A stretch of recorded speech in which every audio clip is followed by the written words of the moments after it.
بسم اللہ الرحمن الرحیم۔ عقیدی رحمۃ اللہ علیہ کہتے ہیں کہ یہاں سے روانہ ہو کر آپ ایک ایسے مقام پر پہنچے جہاں قبیلہ بنی مرہ کے کچھ آدمی آباد تھے۔ ان میں سے آپ نے بعض آدمیوں کو دیکھا کہ انہیں سزا دینے کے لیے دھوپ میں کھڑا کر رکھا ہے۔ انہیں دیکھ کر آپ نے دریافت فرمایا، انہیں کیوں سزا دی جا رہی ہے؟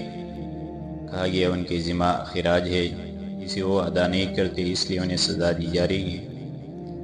آپ نے فرمایا کہ اس کے دینے کے بارے میں کیا کہتے ہیں؟ کہا گیا کہ ان کا عذر یہ ہے کہ ہمارے پاس اتنا نہیں ہے جو ہم اسے ادا کر سکیں۔ آپ نے فرمایا انہیں چھوڑ دو، اور ایسی تکلیف جسے یہ برداشت نہیں کر سکتے مت دو۔ میں نے رسول اللہ صلی اللہ علیہ وسلم سے سنا ہے، فرماتے تھے لا تعذبوا الناس فی الدنیا یعذبکم اللہ یوم القیامہ، لوگوں پر دنیا میں عذاب مت کر ورنہ اللہ تبارک و تعالیٰ تمہیں قیامت کے روز عذاب دیں گے۔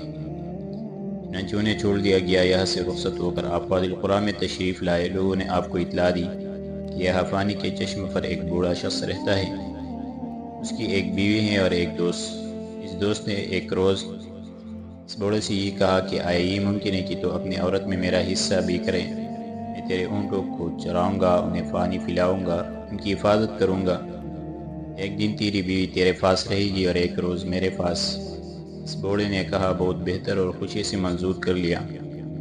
آپ نے یہ سن کر ان کی حاضری کا حکم دیا۔ وہ حاضر ہوئے تو آپ نے فرمایا کم بختو، تمہارا کیا یہ مذہب ہے؟ ان دونوں نے کہا اسلام۔ آپ نے فرمایا جس واقعے کی مجھے اطلاع دی گئی ہے اس کی اصلیت کہاں تک ہے؟ انہوں نے کہا وہ کیا واقعہ ہے؟ آپ نے جو کچھ سنا تھا وہ بیان فرما دیا۔ بوڑھے نے کہا یا امیر المومنین یہ بالکل صحیح ہے۔ آپ نے فرمایا کہ تم دونوں یہ نہیں جانتے کہ یہ دین اسلام میں حرام فعل ہے؟ انہوں نے کہا خدا کی قسم ہمیں خبر نہیں کہ یہ کام حرام ہے۔ آپ نے اس بوڑھے سے فرمایا تجھے ایسی کی ضرورت پڑی تھی؟ اس فعل شنیع کا مرتکب ہوا۔ اس نے کہا میں بالکل بوڑھا ہوں۔ ہاتھ پیروں نے جواب دے دیا اولاد نہیں جس پر اعتماد کروں۔ میں نے سمجھا کہ یہی اونٹوں کے چرانے، پانی پلانے اور ان کی دیکھ بھال کرنے کے کام آ جائے کرے گا، اسے بھی اپنی بیوی میں شریک کر لوں۔ یہ سوچ کر میں نے اسے شریک کر لیا۔ اب جب کہ مجھے یہ معلوم ہو گیا کہ یہ حرام ہے تو اب ایسا نہیں کروں گا۔ آپ نے فرمایا اپنی عورت کا ہاتھ پکڑ لے، تیرے سوا اس پر کسی کا حق نہیں۔ اس کے بعد آپ اس جوان کی طرف متوجہ ہوئے، فرمایا خبردار، اب سے اس عورت کے پاس جانے سے محترز رہنا۔ اگر مجھے معلوم ہو گیا تو پھر اس کے پاس گئے تو گردن اڑا دوں گا۔ اس کے بعد آپ پھر بیت المقدس کی طرف روانہ ہوئے اور چلتے رہے حتیٰ کہ آپ شام کی حدود میں داخل ہو گئے۔ حضرت اسلم بن برقان نے جو آپ کے غلام تھے بیان کیا ہے کہ جب ہم حدود شام میں داخل ہو گئے تو دفعتاً ہم نے چند سواروں کا ایک دستہ دیکھا۔ حضرت عمر رضی اللہ عنہ نے حضرت زبیر بن عوام رضی اللہ عنہ سے فرمایا تم جلدی جا کر اس دستہ کی خبر لاؤ۔ حضرت زبیر رضی اللہ عنہ کے پاس گئے تو معلوم ہوا کہ یمن کے مسلمانوں کا ایک دستہ ہے جسے حضرت ابو عبیدہ بن جراح رضی اللہ عنہ نے خلیفۃ المسلمین حضرت عمر فاروق رضی اللہ عنہ کی خبر لانے کے لیے روانہ کیا ہے۔ حضرت زبیر بن عوام رضی اللہ عنہ فرماتے ہیں کہ انہوں نے مجھے دیکھ کر سلام کیا اور کہا صاحبزادے کہاں سے آ رہے ہیں؟ میں نے کہا مدینۃ الرسول صلی اللہ علیہ وسلم سے۔ انہوں نے کہا وہاں خیریت ہے اور وہاں کے باشندے اچھی طرح ہے؟ میں نے کہا خیریت۔ انہوں نے کہا امیر المومنین کا کیا ارادہ رہا ہے؟ وہ ادھر تشریف لا رہے ہیں یا نہیں؟ میں نے کہا تم کون ہو؟ انہوں نے کہا ہم یمنی عرب ہے، ہمیں حضرت عبیدہ بن جراح رضی اللہ عنہ نے اس غرض سے ادھر روانہ کیا ہے کہ ہم حضرت عمر فاروق رضی اللہ عنہ کی تشریف آوری کے متعلق خبر معلوم کر سکے۔ میں یہ سن کر حضرت عمر فاروق رضی اللہ عنہ کی خدمت میں لوٹا اور آپ کو اس کی اطلاع دی۔ آپ نے فرمایا ابو عبداللہ خاموش رہو۔ اتنے میں وہ لوگ بھی ہم تک پہنچ گئے۔ پہلے انہوں نے سلام کیا، پھر حضرت عمر فاروق رضی اللہ عنہ کے متعلق دریافت کرنے لگے۔ لوگوں نے کہا خلیفۃ المسلمین یہ ہے، کیا چاہتے ہو؟ انہوں نے کہا یا امیر المومنین جناب کے انتظار میں آنکھیں پتھرا گئے اور گردنیں بلند ہوتی تک گئی۔ ممکن ہے کہ اللہ تبارک و تعالیٰ جناب کے دست مبارک پر بیت المقدس فتح کرا دے۔ عقیدی رحمۃ اللہ علیہ کہتے ہیں کہ اس کے بعد دستہ مسلمانوں کے لشکر کی طرف پلٹا۔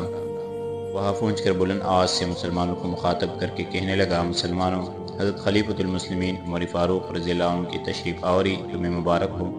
یہ سنتے ہی مسلمانوں میں ایک جنبش پیدا ہو گئی اور سب نے چاہا کہ سوار ہو کے استقبال کے لیے دوڑ جائے، مگر حضرت عبیدہ بن جراح رضی اللہ عنہ نے انہیں قسم دے کر فرمایا میری طرف سے ہر مسلمان کو قسم ہے کہ وہ اپنی جگہ سے نہیں لے عذاب بعد حضرت عبیدہ بن جراح رضی اللہ عنہ مہاجرین انصار کے ہمراہ استقبال کے لیے نکلے۔ جس وقت آپ حضرت عمر رضی اللہ عنہ کے قریب پہنچے تو حضرت عمر رضی اللہ عنہ نے ان کی طرف دیکھا۔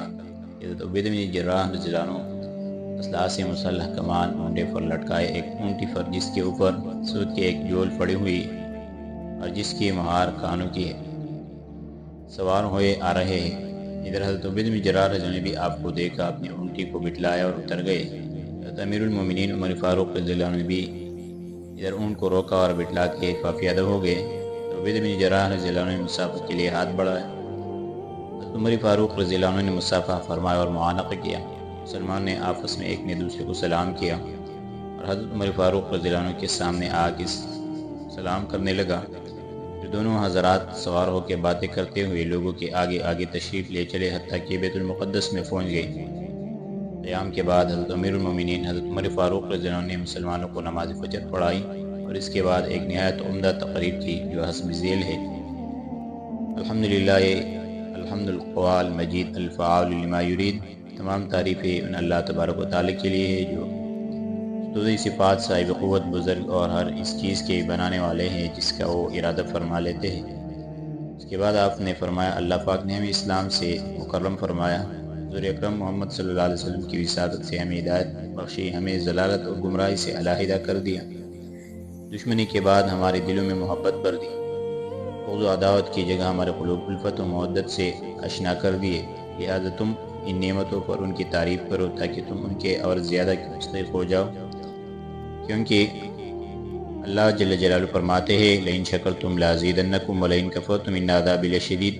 اگر تم میرا شکر ادا کر دے تو میں تمہارے لیے اور زیادہ کر دوں گا، اور اگر تم کفران نعمت کرو گے تو میرا عذاب بہت سخت ہے۔ دوسری جگہ اللہ فرماتے ہیں من یہد اللہ فالمہتد ومن یضلل فلن تجد له ولیا مرشدا۔ جسے اللہ تبارک و تعالی ہدایت بخشتے ہیں وہی ہدایت پر ہے، اور جسے وہ گمراہ کرتے ہیں اس کے لیے تو کوئی راہ بتانے والا نہیں پائے گا۔ کہتے ہیں کہ جس وقت آپ نے آیت تلاوت فرمائی تو ایک پادری جو ہے بیٹھا ہوا تھا کھڑا ہوں اور کہنے لگا اللہ کسی کو گمراہ نہیں کرتا۔ اس نے پھر مقرر کہا تو آپ نے مسلمان سے فرمایا اس کی طرف دیکھتے رہو، اگر اس نے پھر یہی کہا اس کی گردن اڑا دو۔ پادری آپ کی اس قول کو سمجھ گیا اور خاموش ہو رہا۔ آپ نے پھر تقریر شروع کی: اما بعد، میں تمہیں اللہ عز و جل سے ڈرنے کی وصیت کرتا ہوں، ان اللہ تبارک و تعالیٰ سے جن کی سوا ہر چیز پناہ ہونے والی اور ایک وہی ہمیشہ باقی رہنے والے ہیں، جن کی اطاعت ان کے دوستوں کو نفع دینے والے اور جن کی معصیت ان کے دشمنوں کو خار مذلت اور بدبختی میں گرانے والے۔ لوگوں زکوٰۃ ادا کرو تاکہ تمہارے قلوب پاک ہو جائے، مگر تمہارا نفس اس کے بدلے میں مخلوق سے کچھ طلب نہ کرے اور نہ اپنے اس دینے کا شکریہ چاہیے جو کچھ سنتے ہو۔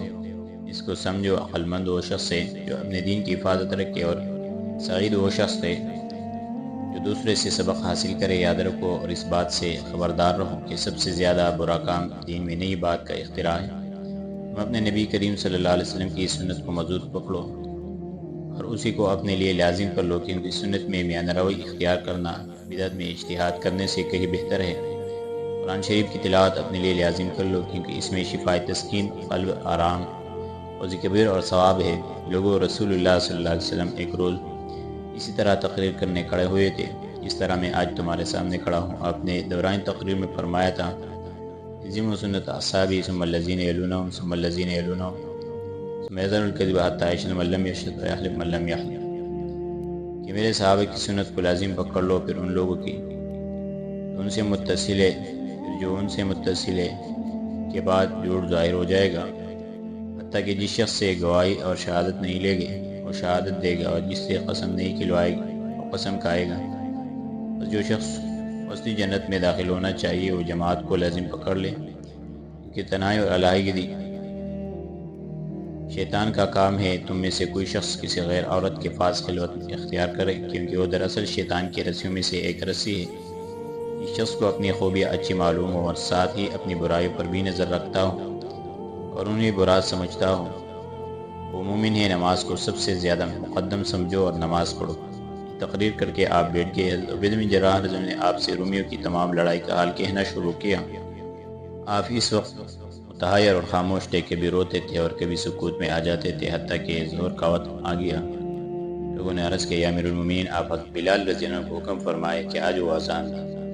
حضرت بلال رضی اللہ عنہ شام کے شہروں میں مقیم تھے، اور جس وقت آپ نے سنا تھا کہ اسلامی لشکر نے بیت المقدس پر چڑھائی کی ہے تو آپ بھی فوج میں آ کر شامل ہو گئے تھے۔ جس وقت آپ کو یہ معلوم ہوا تھا حضرت عمر فاروق رضی اللہ عنہ تشریف لا رہے ہیں تو آپ بھی حضرت عبید بن جراح رضی اللہ عنہ کے ساتھ استقبال کے لیے گئے تھے اور آپ کی بے حد قدر و منزلت کی تھی۔ اب جب کہ ظہر کا وقت ہوا تو مسلمان نے حضرت امیر المومنین کی خدمت میں عرض کیا کہ آپ حضرت بلال رضی اللہ عنہ سے فرمائیں کہ اس وقت کی اذان پڑھیں۔ عمر فاروق رضی اللہ عنہ نے ان سے کہا بلال، رسول اللہ صلی اللہ علیہ وسلم کی صحابہ چاہتے ہیں کہ اس وقت کی اذان تم پڑھو اور ان ہجرت خوردہ اور بچھڑے ہوئوں کو ان کے پیارے محبوب صلی اللہ علیہ وسلم کے اوقات یاد دلاؤ۔ انہوں نے کہا بہت بہتر۔ چنانچہ انہوں نے اذان دینی شروع کی۔ جس وقت انہوں نے اللہ اکبر کہا تو مسلمان کے رونگٹے کھڑے ہو گئے، بدن کانپنے لگے اور جسم پر کپ کپی آ گئی۔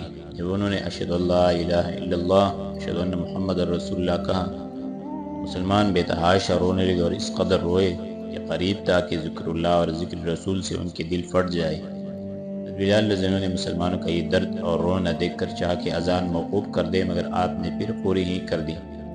حضرت عمر فاروق رضی اللہ عنہ نے نماز پڑھائی۔ جب نماز سے فارغ ہو چکے تو حضرت بلال رضی اللہ عنہ نے کہا یا امیر المومنین، سرداران لشکر نے شام کی تمام فوج کھانے میں عمدہ غذائیں، پرندوں کا گوشت اور صاف روٹی، نیز وہ چیزیں جو غریب اور ضعیف مسلمانوں کو میسر نہیں آتی اور نہ ان تک پہنچتی ہے کھاتے ہیں، نہ کہ تمام مسلمان برابر ہے، ہر ایک کو بنا ہونا، مٹی میں ملنا اور اسی میں رہنا ہے۔ یزید بن ابی سفیان رضی اللہ عنہ نے کہا چونکہ ہمارے ان شہروں کا نرخ ارزاں ہے، اس لیے ہمیں اسی قیمت میں جس ہم ایک مدت تک حجاز میں اپنا پیٹ پالتے رہے، یہ چیزیں جنہیں حضرت بلال رضی اللہ عنہ نے بیان کیا ہے مل جاتی ہے۔ عمر فاروق رضی اللہ عنہ نے فرمایا اگر یہ بات ہے تو اصل منشا خوب کھاؤ، پھر کچھ حرج نہیں، میں اس وقت تک یہاں سے نہیں جاؤں گا جب تک تم ان تمام مسلمان فقراء کی جو شہروں اور گاؤں میں رہتے ہیں ایک فہرست مرتب کر کے نہ دے دو، تاکہ میں ان میں سے گھر کے ہر ایک آدمی کے لیے گیہوں، جو شہد، زیت اور جن جن چیزوں کی انہیں احتیاج اور ضرورت ہے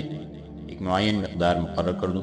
تقرر کے بعد آپ نے مسلمان ضعفاء کو مخاطب کر کے فرمایا یہ چیزیں تمہیں تمہارے سرداروں کے پاس سے ملا کرے گی اور یہ ان چیزوں کے سوا ہوگی جو میں بیت المال سے تمہارے پاس روانہ کیا کروں گا۔ اگر تمہارے سردار تمہیں یہ چیز نہ دے اور روک لے تو مجھے خبر کر دینا تاکہ میں انہیں تمہارے اوپر سے معزول کر دوں۔ اس کے بعد آپ نے چلنے کا حکم فرمایا۔ پھر کیا ہوا انشاءاللہ آگے درس میں